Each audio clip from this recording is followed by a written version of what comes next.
12월 3일 금요일 삶의 기적을 일으키는 30분 예배를 시작하도록 하겠습니다. 하나님께서 오늘 우리에게 주신 말씀은 사도행전 4장 1절에서 12절까지 말씀입니다. 이 말씀 제가 봉독하도록 하겠습니다. 사도들이 백성에게 말할 때에 제사장들과 성전 맡은 자와 사두개인들이 이르러 예수 안에 죽은 자의 부활이 있다고 백성을 가르치고 전함을 싫어하여 그들을 잡음에 날이 이미 저물었으므로 이튿날까지 가두었으나 말씀을 들은 사람 중에 믿는 자가 많으니 남자의 수가 약 5천이나 되었더라. 이튿날 관리들과 장로들과 서기관들이 예루살렘에 모였는데 대제사장 안나스와 가야바와 요한과 알렉산더와 및 대제사장의 문중이 다 참여하여 사도들을 가운데 세우고 묻되 너희가 무슨 권세와 누구의 이름으로 이 일을 행하였느냐. 이에 베드로가 성령이 충만하여 이르되 백성의 관리들과 장로들아 만일 병자에게 행한 착한 일에 대하여 이 사람이 어떻게 구원을 받았느냐고 오늘 우리에게 질문한다면 너희와 모든 이스라엘 백성들은 알라. 너희가 십자가에 못 박고 하나님이 죽은 자 가운데서 살리신 나사렛 예수 그리스도의 이름으로 이 사람이 건강하게 되어 너희 앞에 섰느니라. 이 예수는 너희 건축자들의 버린 돌로서 진 모퉁이의 머릿돌이 되었느니라. 다른 이로서는 구원을 받을 수 없나니 천하 사람 중에 구원을 받을 만한 다른 이름을 우리에게 주신 일이 없음이라 하였더라. 아멘. 오늘도 이 시간 하나님께서 우리에게 주신 말씀을 듣기 전에 잠시 기도하는 시간 갖도록 하겠습니다. 하나님 아버지 감사합니다. 오늘도 저희들을 사랑하셔서 저희를 만나주시고 저희에게 말씀하여 주시니 감사합니다. 하나님 아버지 오늘도 주신 말씀을 통해서 늘 저희와 함께 하시고 저희를 사랑하시는 하나님, 그 하나님을 믿음으로 담대하게 살아가는 저희가 될 수 있도록 은혜 베풀어 주옵소서. 예수님의 이름으로 감사하며 기도드리옵나이다. 아멘. 오늘 우리가 읽은 말씀에서 보면은 지금 솔로몬 행각에 사람들이 모였을 때 베드로 사도가 예수님에 대해서 전합니다. 특별히 예수님의 십자가 죽으심과 부활하심, 십자가에 죽임당하신 그 예수님이 살아나셨다, 부활하셨다. 그 예수님께서 이 병자를 치료하셨다라고 강력하게 선포합니다. 그런데 이렇게 베드로 사도가 예수님의 부활하심에 대해서 전하는 것에 대해서 싫어하던 대제사장 무리들이 있습니다. 그 대제사장 무리들이 베드로 사도가 솔로몬 행각에서 사람들한테 말씀을 선포할 때 그 자리에 와서 베드로와 요한을 잡습니다. 그래서 베드로와 요한을 가두어 놓고 그 다음날 이제 대제사장의 무리들이 다 모여서 그 베드로와 요한을 신문합니다. 그들이 베드로와 요한을 향해서 이렇게 질문합니다. 사도행전 4장 7절 말씀. 사도들 가운데 세우고 묻되 너희가 무슨 권세와 누구의 이름으로 이 일을 행하였느냐. 너희가 무슨 권세로 누구의 이름으로 이 병자를 치료하였느냐. 지금 이 대제사장 무리는 베드로와 요한에게 묻는 겁니다. 너희가 도대체 이 기적을 행한 근원이 뭐냐? 라고 묻고 있는 거예요. 그렇게 지금 이들이 베드로를 통해서 병자가 치료되는 놀라운 기적이 일어났는데 이 기적이 일어난 근원이 뭐냐라고 질문합니다. 근데 이들이 이런 질문을 하는 것은 우리가 이런 이들의 질문을 통해서 우리가 마태복음 12장의 말씀이 생각납니다. 마태복음 12장에 보면은 예수님께서 귀신 들려서 말 못하는, 귀신 들려서 눈 멀고 또 말 못하는 그런 사람에게서 귀신을 쫓아내서 그 사람이 깨끗이 치료되는 놀라운 역사가 일어납니다. 너무나 기쁘고 너무나 귀한 역사가 일어납니다. 그런데 이 일에 대해서 그 당시에도 대제사장 무리들은 예수님께서 귀신의 왕 바울세불, 귀신의 악한 영의 힘을 의지해서 이런 일을 했다라고 예수님을 모함했어요. 그렇게 예수님을 모함했던 이들은 지금도 이제 예수님의 제자인 베드로와 요한, 이 베드로가 이 병자를 치료한 것에 대해서 악한 영의 힘을 빌려서 이 병자를 치료한 것이다 라고 모함해서 지금 베드로와 요한을, 이 사도들을 제거하려는 악한 의도에서 이런 질문을 한 것입니다. 그렇게 대제사장 무리들이 베드로와 요한, 이 사도들을 제거하려는 악한 의도를 가지고 지금 이렇게 질문을 했는데, 그 질문에 대해서 베드로는 이렇게 대답을 합니다. 사도행전 4장 10절 말씀. 너희와 모든 이스라엘 백성들은 알라. 라고 베드로가 담대하게 말합니다. 너희와, 지금 우리에게 질문하는 너희 대제사장의 무리들과, 그리고 이스라엘 백성들은 분명히 알라는 거예요. 무엇을 분명히 알라는 건가? 계속해서 이렇게 말합니다. 너희가 십자가에 못 박고 하나님이 죽은 자 가운데서 살리신 나사렛 예수 그리스도의 이름으로 이 사람이 건강하게 되어 너희 앞에 섰느니라 라고 말씀합니다. 지금 베드로 사도는 너희가 무슨 권세로 이 병자를 치료했느냐 라고 묻는 대제사장 무리들의 질문에 대해서 나사렛 예수 그리스도, 예수님께서 이 병자를 치료하신 것이다. 앞에서도 솔로몬 행각에서 사람들한테 말씀을 전할 때도 베드로 사도는 그렇게 얘기했습니다.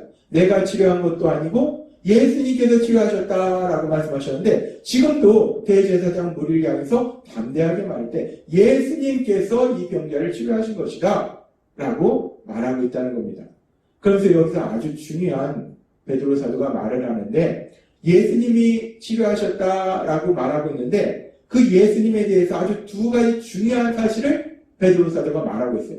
그 두 가지 중요한 사실은 뭐냐면, 지금 사도행전 4장 10절의 말씀을 보면 너희가 십자가에 못 박고, 그 예수님을 너희가 십자가에 못 박았다는 거예요. 대제사장 무리 너희들이 예수님을 십자가에 못 박았다. 그런데 하나님이 죽은 자 가운데서 살리신 나사렛 예수 그리스도, 너희가 십자가에 못 박았는데, 너희가 예수님을 십자가에 못 박아 죽임 당하도록 만들었는데 하나님께서는 예수님을 죽은 자 가운데서 살리셨도다라고 선포하더라는 겁니다. 베드로 사도는 지금 누가 이 병자를 치료했는가, 어떤 능력으로, 권세로 너희가 이 병자를 치료했는가 라고 묻는 대제사장 무리의 질문에 대해서 대답하기를 예수님께서 이 병자를 치료하셨다라고 말하고 있는데, 그 예수님에 대해서 그 예수님을 너희가 십자가에 못 박았다. 그런데 하나님께서 예수님을 살리셨다라고 선포하고 있다는 겁니다. 이 말씀은 아주 중요한 의미를 가지고 있어요. 지금 대제사장 무리들은 자신들이야말로 하나님을 섬기는, 하나님의 말씀에 순종하는 그런 사람들이다 라고 주장하는 사람들이에요. 그런데 지금 이 베드로의 말을 우리가 가만히 묵상해보면 이 말은 아주 강력한 얘기를 하는데, 뭐냐면 그들이 우리는 하나님을 섬기는 사람이다 라고 강력하게 주장하는데, 베드로는 지금 너희가 예수님을 십자가에 못 박았는데 너희가 섬긴다고 주장하는 그 하나님, 그 하나님은 그 예수님을 살리셨다라는 겁니다. 이 말은 너희야말로 하나님을 대적하는 자들이다 라고 베드로가 간접적으로 강력하게 이들에게 말하고 있는 거라는 것입니다. 그렇습니다. 베드로는 대제사장 무리를 향해서 담대하게 선포하고 있어요. 예수님께서 치료하셨다. 너희는 하나님을 대적하는 자들이다 라고 담대하게 말하고 있더라는 겁니다. 그러면서 결론적으로 베드로 사도는 그들을 향해서, 또 사람들을 향해서 아주 중요한 진리를 선포하는데, 계속해서 사도행전 4장 11절과 12절은 이렇게 말씀합니다. 이 예수는 너희 건축자들의 버린 돌로서 집 모퉁이의 머릿돌이 되었느니라. 12절 이렇게 말씀합니다. 다른 이로서는 구원을 받을 수 없나니 천하 사람 중에 구원을 받을 만한 다른 이름을 우리에게 주신 일이 없음이라 하였더라 라고 말씀합니다. 베드로 사도는 담대하게 대제사장 무리를 향해서 예수님을 죽인 대제사장 무리를 향해서 예수님을 십자가에 못 박도록 만든 그 대제사장 무리와 사람들을 향해서 담대하게 말할 때 예수님만이 하나님이 보내신 유일한 구원자이시다 라고 선포하고 있더라는 겁니다. 우리는 이 말씀을 통해서 오늘 말씀을 통해서 아주 중요한 진리를 우리가 깨달을 수 있는데 우리가 지금 이 장면 대제사장 무리가 베드로에 의해 질문하고 베드로를 신문하고 그 베드로가 그 대제사장 무리에게 답변하는 이 장면을 조금 더 깊이 묵상해 보면 지금 이 장면에서 베드로를 신문하고 있는 이 사람들이 누구인가? 누가 지금 베드로를 신문하고 있냐는 것입니다. 사도행전 4장 6절은 이렇게 말씀합니다. 대제사장 안나스와 가야바와 요한과 알렉산더와 및 대제사장의 문중들이 다 참여하여 라고 말씀하고 있습니다. 대제사장 안나스와 가야바와 그의 무리들이 지금 베드로를 신문하고 있는 거예요. 근데 이 무리들이 어떤 무리들인가? 이 무리들은 마태복음 26장에 보면 예수님께서 십자가에서 죽임당하시 전날 밤 그 예수님을 신문하던 자들이었다는 겁니다. 예수님을 겟세마네 동산에서 잡은 무리들은 예수님을 어디로 데려가는가? 마태복음 26장 57절은 이렇게 말씀합니다. 예수를 잡은 자들이 그를 끌고 대제사장 가야바에게로 가니 거기 서기관들과 장로들이 모여있더라. 대제사장 가야바에게로 가니 라고 말씀합니다.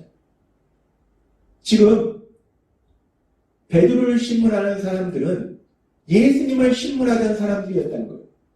예수님을 신문하던 사람들이 지금 베드로를 신문하는 사람들이라는 거예요. 그래서 그렇게 예수님을 신문하는 그 장면 속에서 우리가 마태복음의 말씀에 보면 그 장면 속에서 베드로가 그 예수님을 따라가서 예수님께서 신문받는 그 모습을 지켜봅니다. 그러다가 그곳에 있던 사람들이 베드로가 예수님과 함께 했던 사람, 예수님의 제자라는 걸 알아봤을 때 베드로는 3번이나 나는 예수님 모른다, 난 저 사람 모른다 라고 부인했다는 거예요. 왜 베드로가 그 상황 속에서 예수님을 모른다고 부인했을까? 베드로가 자신도 예수님처럼 잡혀서 신문받고 죽임을 당할까봐 그것이 두려워서 베드로는 그 상황 속에서 난 예수님을 모른다 라고 3번이나 예수님을 부인했다는 것입니다. 그런데 그렇게 베드로에게 두려움을 줬던 그 장면 속에서 예수님을 신문하던 바로 그 무리들, 그 대제사장 가야바의 무리들, 그들이 지금 베드로를 신문하고 있다는 거예요. 예수님을 십자가에 못 박도록 만들었던 그들이 지금은 베드로를 신문하고 있는 거예요. 그러니 예수님까지 십자가에 못 박게 한 그들이 지금 베드로를 신문할 때 베드로가 얼마나 두려웠을까? 그런데 베드로는 전혀 두려워하지 않는다는 거예요. 그렇게 예수님을 십자가에 못 박도록 했던 그들이 예수님을 신문하는 장면에서 너무나 두려워서 예수님을 모른다고 3번이나 부인했던 그 베드로가 지금은 오히려 자신을 신문하고 있는데도 불구하고 베드로가 담대하게 그들을 향해서 선포하더라는 겁니다. 너희가 예수님을 십자가에 못 박도록 만들었다. 그런데 그 예수님을 하나님이 살리셨다. 그리고 그 예수님이 이 병자를 치료하셨다. 예수님만이 유일한 구원자이시다. 라고 담대하게 선포하더라는 겁니다. 우리가 이 말씀을 보면서 도대체 베드로가 어떻게 이렇게 담대할 수 있을까? 어떻게 이렇게 두려워하던 사람이 담대한 사람으로 변할 수 있었을까? 질문할 수 있습니다. 그리고 그 질문에 대한 대답을 하나님께서는 사도행전 4장 8절에서 이렇게 말씀하십니다. 이에 베드로가 성령이 충만하여 라고 말씀합니다. 그렇습니다. 베드로가 성령 충만하니까 베드로와 함께 하시는 성령님이 강력하게 베드로를 인도하시니까 성령님의 인도하심에 따라서 베드로가 말하고 행동하니까 이렇게 담대하게 베드로가 죽음도 두려워하지 아니하고 예수님만이 유일한 구원자라고 그 예수님에 대해서 강력하게 선포하더라는 거예요. 예수님의 증인으로서 삶을 살더라는 겁니다. 그래서 예수님께서는 사도행전 1장 8절에서 이렇게 말씀하셨어요. 오직 성령님이 너희에게 임하시면 너희가 권능을 받고 예루살렘과 온 유대와 사마리아와 땅끝까지 이르러 내 증인이 되리라 하시니라 라고 말씀하셨어요. 성령이 임하시면, 성령 충만해지면 너희가 권능을 받고 능력을 받아서 내 증인이 되리라, 예수님의 증인이 되리라 라고 말씀하셨어요. 근데 이 말씀 그대로 베드로에게 성령님이 임하시고 베드로가 성령 충만하니까 죽음도 두려워하지 아니하고 예수님에 대해서 전하는 예수님의 증인으로서의 삶을 살아가더라는 겁니다. 오늘 말씀을 통해서 우리는 예수님이 베드로에게 하신 말씀처럼 성령님이 임하시면 이렇게 능력을 받아서 예수님의 증인이 된다라고 말씀하셨는데 그 성령님이 우리에게도 임하셨다는 거예요. 우리가 예수님을 구주와 주님으로 믿을 때 그 성령님이 우리와 함께 하신다는 거예요. 따라서 우리도 그 성령님이 강력하게 역사하시면 우리도 그 어떤 상황 속에서도 예수님의 증인으로서 삶을 살아갈 수 있다는 겁니다. 근데 우리는 사실 베드로처럼 이렇게 죽음의 위험을 무릅쓰고 예수님에 대해서 증언해야 돼, 예수님을 전해야 될 사항은 많지 않습니다. 따라서 오늘 말씀을 통해서 하나님께서 우리에게 주신 말씀처럼 우리 안에 계신 성령님, 그 성령님이 우리와 함께 하셔서 우리를 성령 충만케 하시고 우리에게 능력 주실 때 우리도 세상을 살아가면서 어떤 상황 속에서든지 베드로처럼 그렇게 담대하게 예수님을 전할 수 있는, 예수님의 증인이 될 수 있는, 예수님만이 유일한 구원자라고 선포할 수 있는 우리 모두가 되었으면 좋겠습니다. 기도하겠습니다. 하나님 아버지 감사합니다. 오늘도 주신 말씀처럼 베드로가 두려워하던 베드로가 성령 충만하니까 죽음도 두려워하지 아니하고 담대하게 예수님을 전한 것처럼 이제 예수님 믿는 저희들도 저희 안에 계시는 성령님의 인도하심으로 담대하게 그 어떤 상황 속에서도 우리 예수님만이 유일한 구원자이시는, 우리 예수님만이 유일한 구원자이셔서 그 예수님을 증언할 수 있는 예수님의 증인으로서 삶을 살아가는 저희 모두가 될 수 있도록 은혜 베풀어 주옵소서. 예수님의 이름으로 감사하며 기도드리옵나이다. 아멘. 이 시간도 하나님께서 우리에게 주신 말씀을 묵상하면서 조용히 기도하는 시간 갖도록 하겠습니다.